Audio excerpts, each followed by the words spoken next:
Hello' বন্ধু বান্ধৱীসকল, ইলোৰা চেভেনলৈ স্বাগতম জনালোঁ। আজি আহকচোন আপোনালোকক আমাৰ গাঁৱত কি ঘটি আছে মই দেখুৱাওঁ বুলি আজি এই ভিডিঅ'টো বনালোঁ। যোৱাকালি ৰাতি আমাৰ গাঁৱলৈ আহি হাতীয়ে কি অনিষ্ট কৰিছে চাওকচোন। এইখন আমাৰ গাঁৱৰে মানুহ এঘৰৰ মানে গেট। এই গেটখন দেখিছেনে কেনেকৈ গেটখন তলা ভাঙি কেনেকৈ সোমাই গৈছে। এতিয়া তেওঁলোকে বাৰু এনেকৈ তাঁৰ লগাই ৰখাই থৈ দিছে। এনেকৈ হাতীয়ে ইমান ডাঙৰ হাতী আহি চাওকচোন, এই লোহাৰ গেটখন এনেকৈ ভাঙি পিনে তেওঁলোকে সোমাই গৈছে। সোমাই এইফালেদি ভিতৰলৈ এনেকৈ চাওক, এইখন বেৰাখন এনেকৈ এইখন লোহাৰ জালিখন দেখি পাইছে নহয়। এই লোহাৰ জালিখন এইখন এনেকৈ বেকা কৰি পিনে এনেকৈ সোমাই গৈ একদম সেই ওপৰৰ মানে এই তামোল গছজোপাত থকা মানি প্লেণ্টজোপা খাই এতিয়া নাই বাৰু, শেষ কৰি দিলে।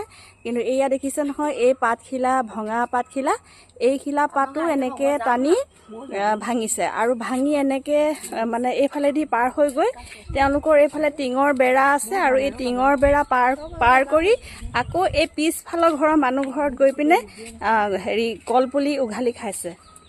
চাওকচোন কিমান ভয়ানক হৈ পৰিছে। এয়া দেখিছে এই মানি প্লেণ্টজোপা এনেকৈ এই গছজোপাত লাগি আছিলে। ইয়াৰ পৰা এনেকৈ টানি খাই এয়া মানি প্লেণ্টৰ পাত এতিয়াও পৰি আছে। আৰু এইখন টিঙৰ বেৰা ভাঙি এই খুটা এনেকৈ ভাঙি এই বাগানৰ মাজেদি গৈ, এইবিলাক চিন আছে যোৱা, এইফালে বাগানৰ মাজেদি গৈ এই পিছফালৰ মানুহ ঘৰৰ জেওৰা ভাঙি সোমাই গৈছে। এয়া দেখিছে নহয়, এয়া হ'ল আমাৰ গাঁৱৰে এঘৰ মানুহৰ পাকঘৰ। এই পাকঘৰটোৰ কাষতে একদম ইমান কাষতে এয়া কলগছ কেনেকৈ ভাঙি খাইছে। আৰু এইফালে চাওকচোন, আপোনালোকে ইয়াত প্ৰমাণ পাব। এয়া দেখিছেনে, এইখিনি হাতীৰ গু একদম পাকঘৰৰ কাষতে আহি এনেকৈ আহি খাইছেহি। আৰু এয়া চাওক, আগলৈও আৰু আছে।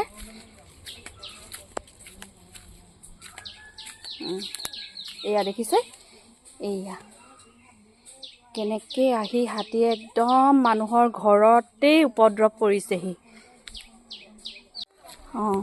এয়া কলগছ একদম মানুহৰ বাৰীৰ পিছফালে, ঘৰৰ পিছফালে আহি এয়া কলগছবোৰ ভাঙি চিঙি এনেকৈ খাই গৈছে।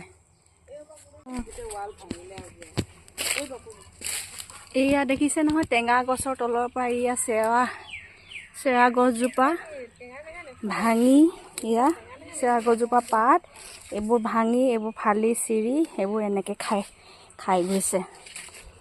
তেওঁলোকে ইমানেই মানে খাদ্যৰ অভাৱ হৈছে, আহি মানুহৰ বাৰীৰ পৰা এনেকৈ গছ পুলি উঘালি বস্তু নষ্ট কৰি এনেকৈ খাই গৈছে। মানুহে চিন্তা চৰ্চা নকৰি নিজৰ স্বাৰ্থৰ বাবে জংঘলৰ গছ গছনি কাটি বন্যপ্ৰাণীৰ খাদ্য আৰু বাসস্থান ধ্বংস কৰি শেষ কৰি পেলাইছে। ফলত বন্যহস্তী আহি ঘৰৰ চৌহদ পাইছেহি। নিউজে শুনিব পাইছোঁ, আজি অমুক জেগাত অমুকৰ একমাত্ৰ সন্তান হাতীৰ সংঘাতত মৃত্যু হৈছে, অমুকৰ মাতৃক হাতীয়ে মাৰি পেলাইছে, ইত্যাদিবোৰ। এইকেইদিন আমাৰ গাঁৱত যিদৰে হাতীবোৰে বিচৰণ কৰি ফুৰিছে, কালিলৈ আমাৰ ক্ষেত্ৰতো যে এনেধৰণৰ বাতৰি নোলাব তাৰ কিন্তু মানে নাই। হাতীয়ে খোৱা কলগছবোৰ কাটি কলডিল যদি বজাৰত বিক্ৰী কৰিবলৈ লয়, বাঁহবোৰ কাটি বেৰ বনোৱা ব্যৱসায়ত যদি লগায়, পাহাৰ কাটি জংঘল চাফা কৰি জনবসতি কৰিবলৈ যদি লয় আৰু ডাঙৰ গছ কাটি চোৰাং কাঠৰ ব্যৱসায় কৰিবলৈ লয়, তেন্তে হাতীবোৰে মানুহৰ মাজলৈ ওলাই নাহি যাব ক'লৈ? মানুহে নিজেইতো নিজৰ মাজলৈ নিমন্ত্ৰণ কৰি আনিছে নহয় জানো? এতেকে মই মোৰ চেনেলৰ যোগেদি সকলোলৈকে অনুৰোধ জনাওঁ যে জংঘল কাটি ধ্বংস কৰি বন্যহস্তীসমূহক মানুহৰ বাসস্থানলৈ নিমন্ত্ৰণ নিদিব। সেউজীয়া পৃথিৱীখন সেউজীয়া হৈ থাকিবলৈ দিয়ক।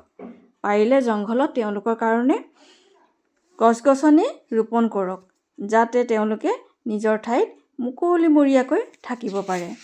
মই ফৰেষ্ট ডিপাৰ্টমেণ্টকো অনুৰোধ জনাম যে অতি শীঘ্ৰে কিবা এটা ব্যৱস্থা কৰক, নহ'লে আমাৰ গাঁৱৰ মানুহখিনি কিন্তু বিপদৰ সন্মুখীন হ'ব। যদি ভিডিঅ'টো চাই ভাল লাগিলে তেন্তে লাইক, শ্বেয়াৰ আৰু কমেণ্ট কৰি দিব আৰু ভৱিষ্যতে এনেকুৱা ধৰণৰ ভিডিঅ' পাই থাকিবৰ কাৰণে মোৰ চেনেলটো ছাবস্ক্ৰাইব কৰি দিব। সকলোলৈকে ধন্যবাদ থাকিল।